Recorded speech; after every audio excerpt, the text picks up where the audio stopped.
Welcome back. We're continuing the news.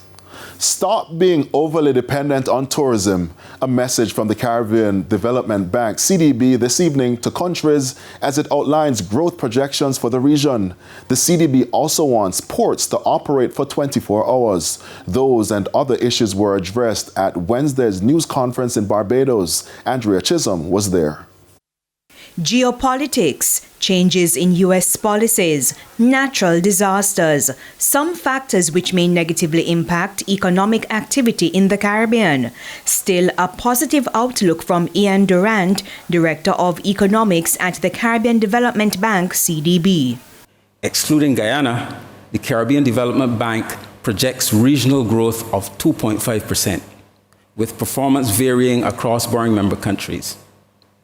Guyana's expansion is expected to slow to 11.9%, following its rapid growth in oil production in 2024.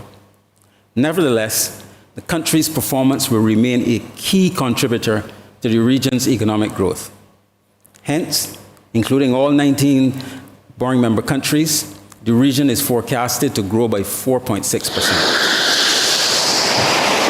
Crystal clear waters, sandy beaches, and it's the ideal temperature for those who want to escape cold weather.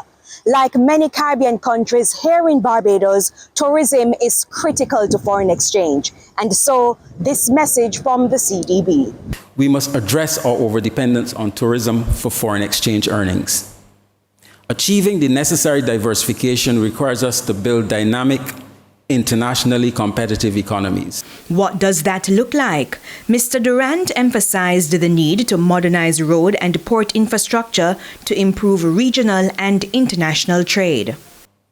24 operations at ports, electronic port community systems, coordinated sanitary and phytosanitary standards, cold storage facilities, and access to appropriate types and levels of finance are just some of the needs in building out a healthy ecosystem for competitiveness and diversification.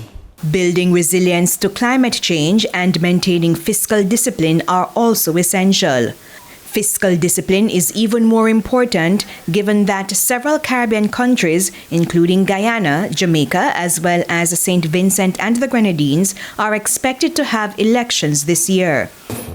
One of the things that entails is to ensure that expenditures are very, very closely linked to those overarching development objectives, to ensure that your revenue structures are such that they deliver on equity, they deliver on economic efficiency, they're simple, but also they provide you with sufficient revenue.